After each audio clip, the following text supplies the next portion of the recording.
What's up, guys? Levi here, and welcome to a new series that I'm trying to get going on the channel. So, as part of this channel, I'm obviously wanting to talk about things music related. So, I've already been doing videos such as band album rankings, for example. So, I thought the best way that I could probably talk about music on this channel is if I just listen to it in my own time, experience it as it's intended to be experienced, and then just kind of like review it, talk about it.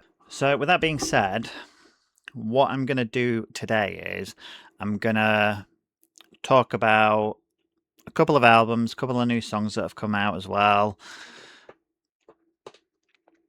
and then just give my thoughts and just see where it goes from there. I'm just trying to do the best that I can right now. But for the time being, I'm going to be doing this today, and then like next Friday, depending on what comes out, I'll talk about it. So some videos might be really long depending on what gets released, and then some videos might be a little shorter. But we'll kick off with what probably most of the people that would potentially click onto this video would be clicking on here for, which is the new Bring Me the Horizon album. So they've just dropped Count Your Blessings Repented, which is a remake of their 2006 album Count Your Blessings, but remade for kind of like a more modern audience, but just made with a more modern sound as well. So I started listening to Bring Me the Horizon in about 2011, 2012 sort of time. So I listened to Suicide Season that came out in about 2008.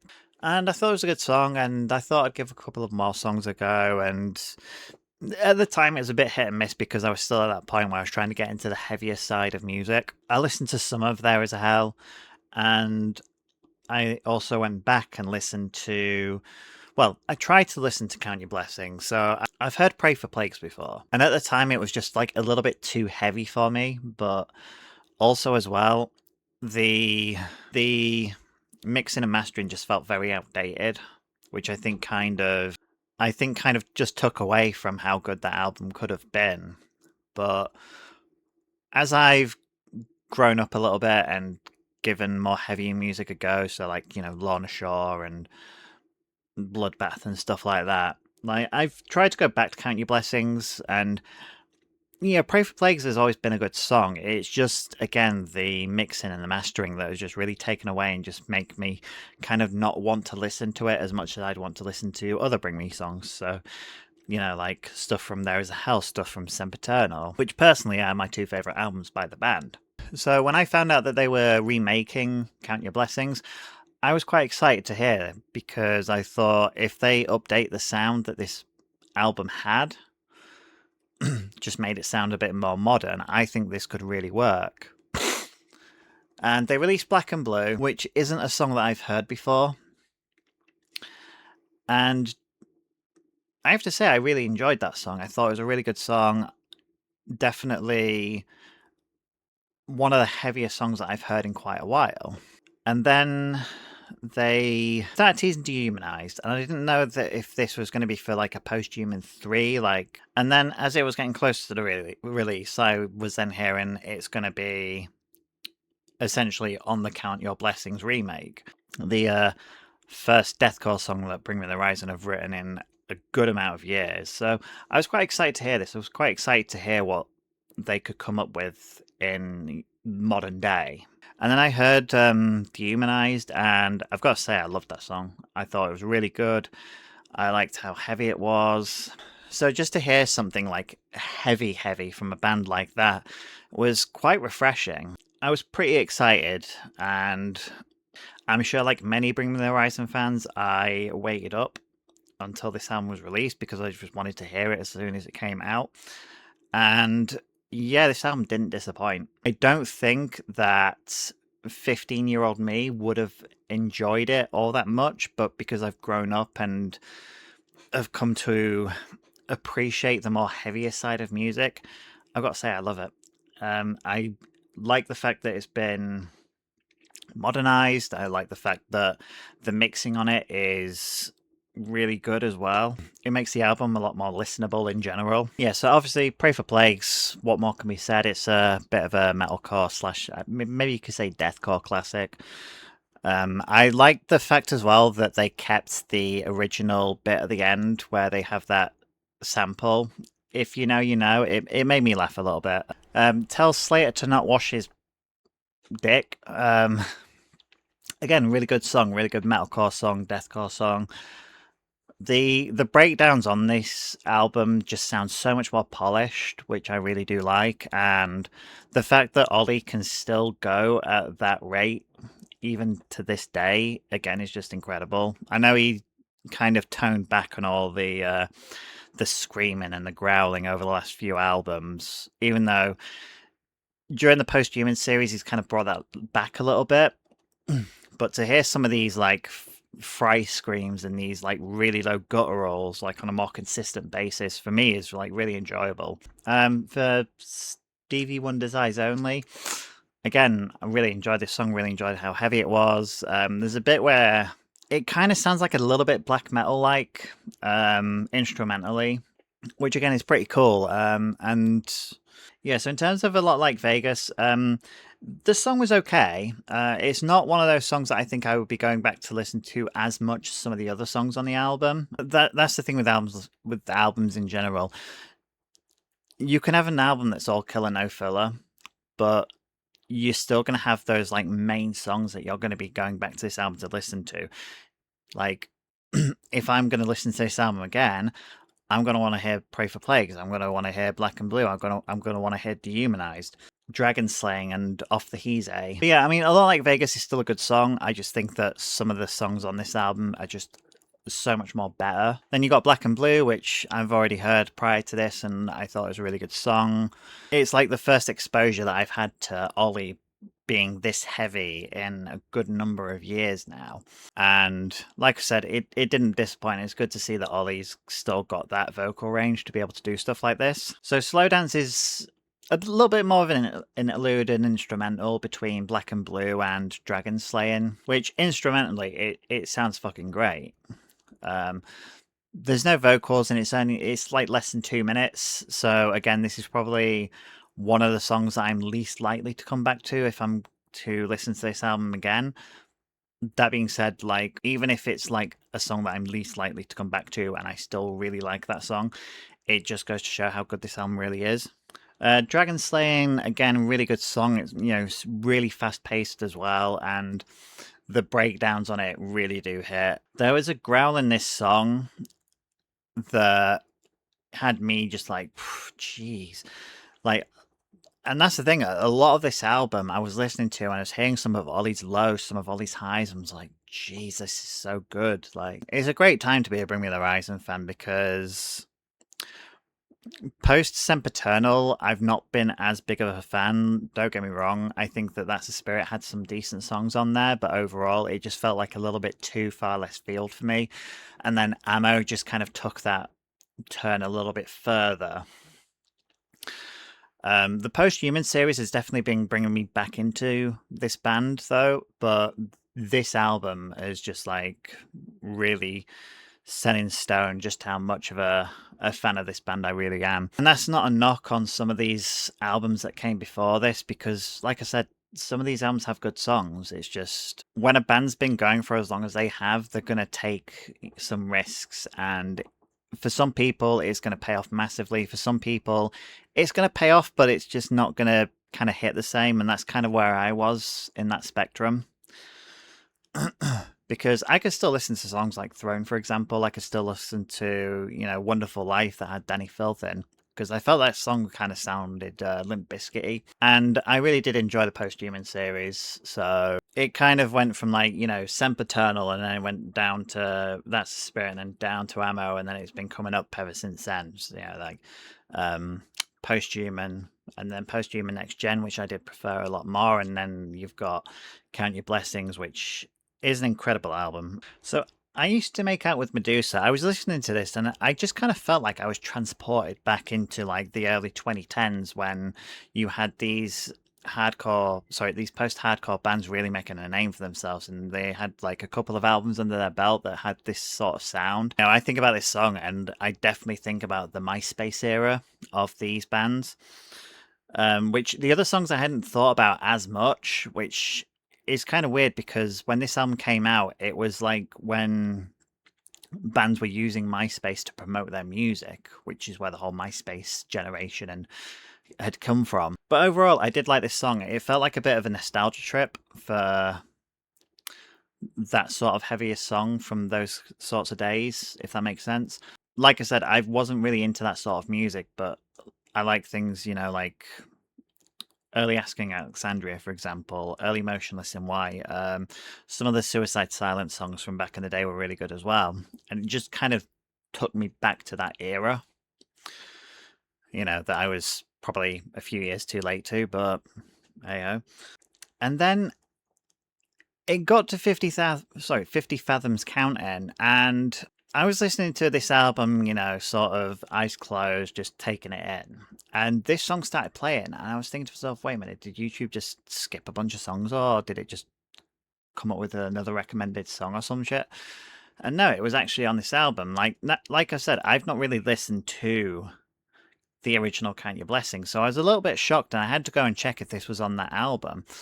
And again, it's a decent break in between some songs, but to me, it just felt very out of place for like a bit of an acoustic and a bit more of a, I guess you could say, like pretty song to be on there. But yeah, there's not an awful lot to say about that one. And then you have Off the Heeze, which I hadn't heard prior to this album coming out. And I have to say, I might prefer this to Pray for Plagues. And I know Pray for Plagues is like the fan favorite, the one that fans are always chanting for Bring Me the Horizon to play live. But I heard Off the Heeze and I was like, holy shit, this is actually better than Pray for Plagues. Again, this might just be my own personal opinion. Maybe some other people think this as well. But I just heard this song and I just remember being blown away by just how good and heavy it was. I think what really made this song stand out to me was that if I was to go back to 2010, 2011, when I was starting to get into this sort of music, I feel like it just sort of grabbed a bunch of different elements from songs that I liked at the time. Now, obviously, they recorded this album long before these songs had come out, but to me, it was just like, oh, this kind of sounds like this band. Oh, this kind of sounds like that band. And it was quite the nostalgia trip for me, which I think is why I do prefer this to Pray for Plagues. And then, like I said, you got Dehumanized, final song, and I've already let my thoughts be known on that. But yeah, overall, I really did enjoy this album. I think it's one of the strongest albums they've done in quite a while. I don't know if it kind of captures the heights that There Is a Hell and Sempiternal caught for me, but it's definitely up there with those albums. If I was to listen to this album, I think the three main songs that I would want to be listening to this album for are Dehumanized, Black and Blue, and Off the Heeze, which I know leaving Pray for Plagues out is probably a cardinal sin, but if it makes you feel better, Pray for Plagues is a very close fourth, I guess. The songs that I'm least likely to listen to again, or the songs that I'm not really thinking about when I'm thinking, do you know what, I fancy listening to Count Your Blessings today, are going to be a lot like Vegas, Slow Dance, and 50 Fathoms Counting. I really enjoyed this album. I think it's one of the best albums they've done in years. I think fans that have been clamoring for this sort of sound for years as well, they're going to be more than satisfied. And I think it's going to build up a lot of hype and excitement for Posthuman 3, because I have heard that they're looking at adding some of those elements from that era into the album, but only time will tell. But moving on. So this album came out a week ago now, I believe, and this is The Wow Signal by Muse. I've been a Muse fan for a very long time. I remember being a kid and listening to Plug-in Baby, Hysteria, Bliss, Time Is Running Out on Kerrang and Scuzz. This is how old I am. I had my personal favourites as well, such as like Stockholm Syndrome. I thought that was a really good song. Butterflies and Hurricanes, that was a really good song as well. Safe to say I've been a Muse fan for a very long time. Then Black Holes and Revelations came out, and it took me a minute to get into that one, but ultimately I did get into it eventually, and I really enjoyed that album.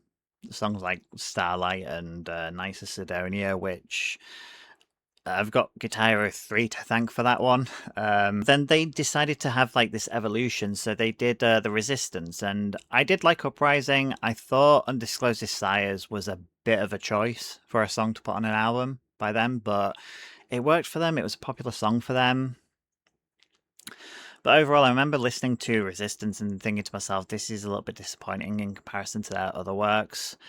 And then they did The Second Law, which Madness is a decent song. Like, I do like sort of the synthwavy sort of songs that some bands can do. For me, though, I don't know why, but Muse, when they try to do it, it's hit or miss for me. And then they had the title track, The Second Law, I think it was Isolation it's called, which the main reason I like that song is because I really liked World War Z, and that was kind of like the main song for it. But even then, like listening to it without thinking about that film is quite a song that you can chill to, but also it can be kind of thought provoking as well, in my opinion anyway. And then following The Second Law, you had Drones, which to me was a good album at the time. At the time this album came out, I really enjoyed this. I thought, a heavier side of Muse, this is great. But as time's gone on, I don't think that the album has aged very well, in my opinion anyway. And you had Simulation Theory, which for me, I've not listened to all that much, but I've kind of heard enough to think that this is like kind of like too far left field. Maybe it's something I could go back and re-listen to, see if I like it anymore, because the album came out like 8 years ago now, and the thing with me is as time's gone on, like music taste just keeps evolving. Like, synthwave sort of songs I've not really been into until like the last couple of years. And then you had Will of the People come out. Now, I was really hyped for this album because I heard that they were going to have like a little bit of a heavier sound. They're going to have like breakdowns and stuff like that. And Won't Stand Down came out, and I was like, holy shit, this is actually incredible. And then Compliance came out, and again, like, this is a case of them more like synthy sort of stuff just not gelling well with me. Again, it's really hit or miss, depending on like the song. Then you had The Will of the People that came out, and to me, it felt kind of like a very bad or parody version of The Beautiful People by Marilyn Manson. Again, I remember listening to that song and I'm just feeling like a little bit underwhelmed. Around the time, though, I did hear a live recording of Kill or Be Killed, which was the next single on the album, and I really enjoyed that song. I thought that song was really good. I thought this was one of the songs where they were like delivering on their promise of a bit of a heavier sound and some breakdowns and stuff like that. And then You Make Me Feel Like It's Halloween was the next single from that album, and I quite liked it. This was one of those sort of more synthy songs that I thought was actually good from the band. And then you had Ghosts, which was again, it was okay. I did like the song at the time, but as I've kind of like had the album set for a few years, but my main criticism of that album was that I was pretty hyped for it to begin with, and then when it came out, it didn't feel like an album. It just felt like a collection of songs that had just been thrown together and just put onto disc for the sake of releasing something. My criticism isn't that the album from start to finish Won't Stand Down or Kill or Be Killed for like 10 songs, because I don't mind bands doing other styles of music. But after that, I kind of felt deflated listening to the band, and then they started doing the tease for their new album, The Wow Signal. So they released Unraveling, and I like that song a lot. I was gonna not listen to it because I was just thinking like Will of the People is like that disappointing to me that I don't know if I could stomach any more Muse, but I gave it a go anyway, and I really enjoyed Unraveling. Again, it shows like the heavier side of the band. It just felt like a Muse song as well, which I feel like a lot of songs in most of the recent albums didn't feel like Muse. Again, this probably because I've been a fan of them since, Origin of Symmetry era. I didn't really keep up with anything that they were doing up until I'd seen this thing on YouTube, and it was for a song Hexagons. And I remember listening to this, and to me, this is what Muse were missing for a very long time. Like, I think a lot of fans of the band will probably say that their like space opera era was the best era that they did. And just hearing like how ethereal. So this kind of had me like a little bit more optimistic about where this album was going to go. I heard like a snippet of Cryogen in the lead up to this as well, which again, it felt very much like old Muse, but my only criticism of that song, which coming from a Muse fan is probably, blasphemy, is it just kind of felt like a bit of a pale imitation of an early Muse song. And then I didn't really hear anything else until the album came out, which I only listened to just after the new Bring Me album. But the Dark Forest, for me, it felt very much Black Holes and Revelations like. Some of the elements reminded me of like Knights of Sidonia, for example, which, I love that song. And I remember listening to the Dark Forest and I felt like it was taking like a little bit too long to build up. But then when you hear the ending of the song, it's like, it does pay off really well. Night Shift Superstar for me, again, is one of those like 80s synthy sort of songs that for me just wasn't gelling. Shimmering Scars, I really like this song. I think this song is one of the best that they've done in quite a while. They've brought the piano back, and to me, there's just something about it that kind of sounds a little bit edging towards like the gothic side of things. Because you've got like the piano in the background, like when the guitars are coming in and the guitars are kind of like heavy, and then you've got the organ section as well. So to me, it kind of felt like the most goth song that Muse have ever done. And then Cryogen, like I said, I just feel like it's a little bit of a pale imitation of early Muse. Don't get me wrong, I could listen to it and it's fine, but I just feel like if they wanted to go back and do something that sounded like early Muse, I feel like they could have done better just because of how good this album was overall. Be With You probably sounds like one of the more upbeat songs of the album, even though the context behind the album is quite depressing.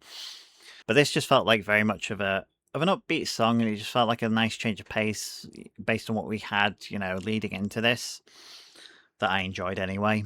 Then you have Hexagons, which I've already said. It just feels very much like space opera Muse. Like Hexagons is one of those songs, it could easily fit onto one of like the first 3 Muse albums. A Muse superfan could tell me that Hexagons was a B-side from one of those albums, and I would have believed them just because of like how good it sounds and just how much of that era it does sound like. The Sickness in You and I, well, it's probably my second favorite behind Shimmering Scars. I just like how I kind of like how funky it sounds, but it's also got like the heavier guitars in it as well. Like I feel like that mixes like really well. I have to say that chorus is one of the most strongest choruses of that album as well. It's definitely one that when I listen to it, it's one of those ones that I might tap my foot or like my hand or just, my index finger to, whilst listening to it. It's one of those songs that I feel like kind of gets you like kind of pumped. And after the first chorus, it does like the kind of 808 sort of drum beat, which I think is really good as well. The little, I'm just trying to think, the little pop noise that they do at the end of it, as best as I can do, really. But that sort of noise that they make at the end of it, I've seen people react to this song, and some people think it's a little bit funny. Some people don't really notice it. Kind of reminded me of the little girl from Hereditary that would make that noise. But then they did the breakdown, and I have to say the breakdown in this song was really good. So the breakdown was good, and I liked how it just went straight back into the chorus again. And then when they finished the chorus, and then they were going to do like their second and third breakdown, the way that they were building towards that second breakdown, where they were like doing the triplet strum really fast, reminded me an awful lot of Stranded by Gojira. Just the guitars. Yeah, I liked how that breakdown came in, and then it just went into a third breakdown, which is very out of character for a band like Muse. But again, it just worked. There's just something about Muse having like a heavier side to them that works. Like, I'm not asking Muse to do something like Go Hero or like Bring the Horizon have just done with Count Your Blessings, because that's just way out of character for them. But just having a bit more of an edgier sound from the band, I think really works well for them, especially when they mix their other elements that make the band who they are into it as well. Like, only Matt Bellamy could sing in like falsetto whilst they're doing a breakdown.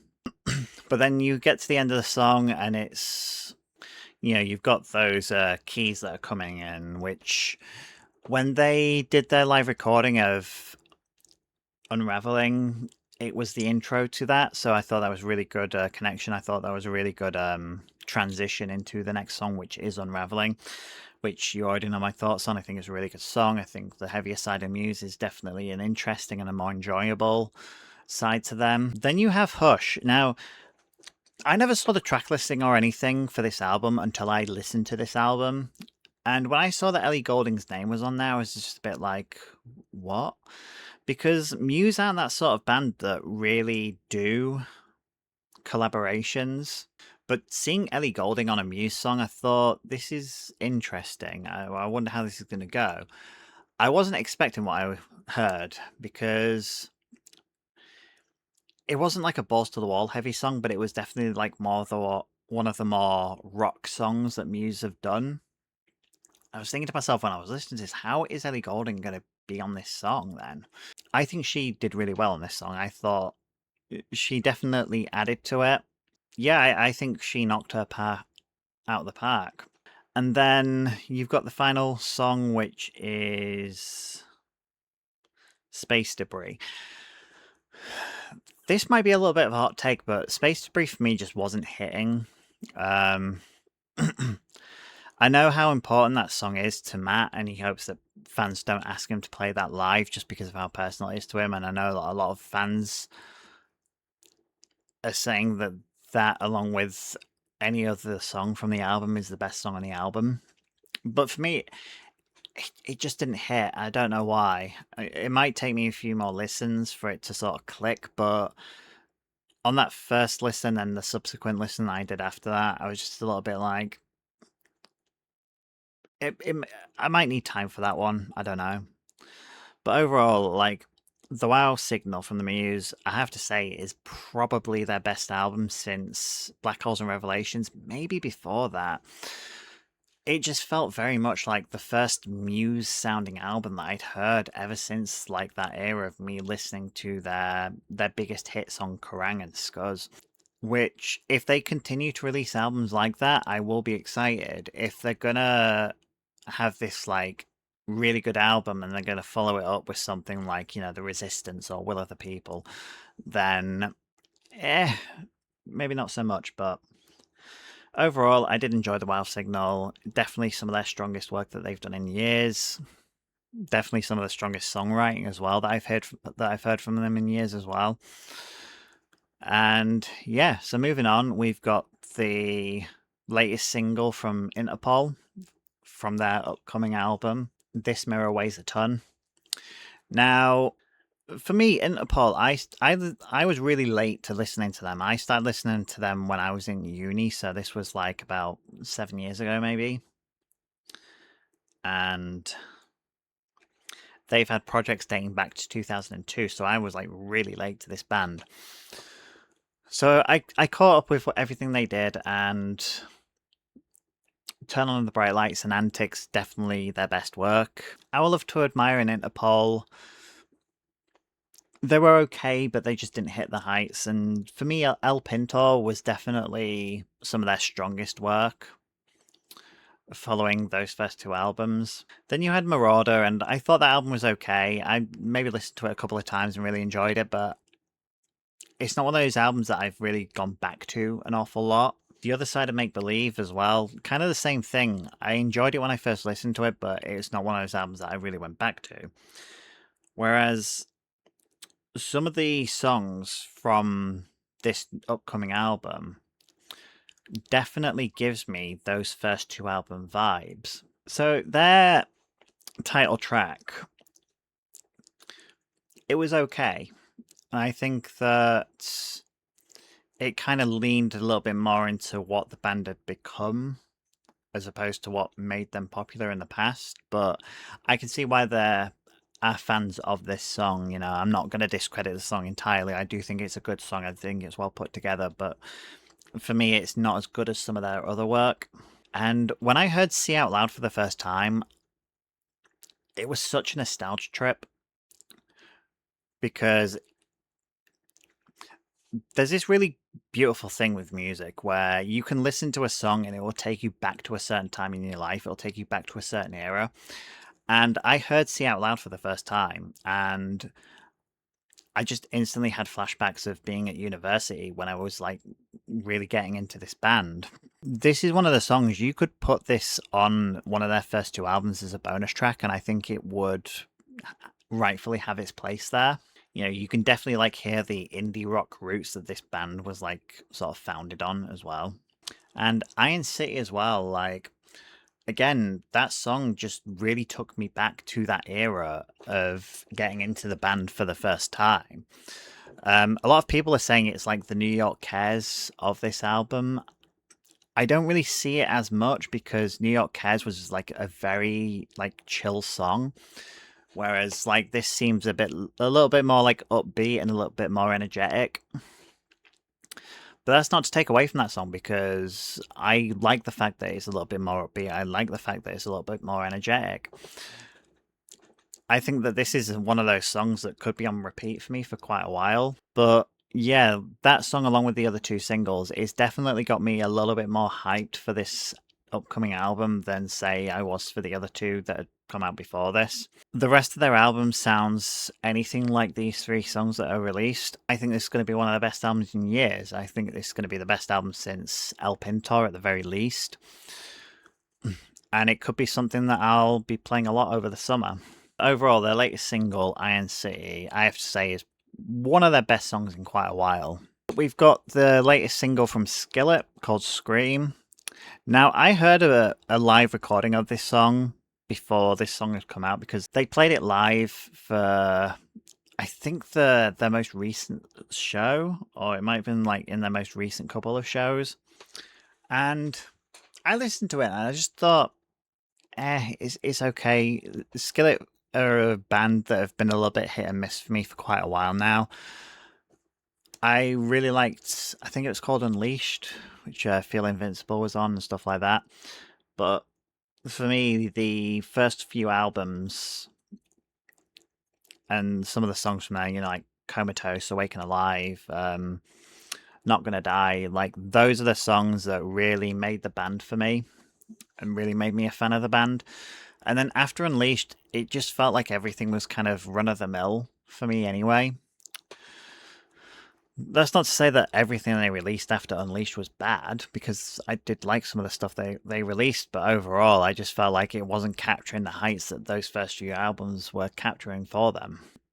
So I heard this live recording of Scream, I was just like, it's fine, I guess. And then I heard the studio version, and I have to say, I like the song. For me, though, it does sound an awful lot instrumentally like Heavy as the Crown by Linkin Park. Overall, hearing like the studio version of it, I feel like definitely made the song for me. I think the song's really good. I think it's one of their strongest songs in quite a while. And if they're going to keep releasing songs like this, again, I might be a little bit hyped for this new album that's going to be inevitably coming from the band. But yeah, I will probably just drop this all as one video, and then depending on how it does, I might just keep doing it this way, or maybe I'll just make everything its own separate video. So, for example, if we were to do this as their own separate videos, you know, I'd just be doing like a Bring Me the Horizon review, and then like maybe a day later drop the Muse review, for example.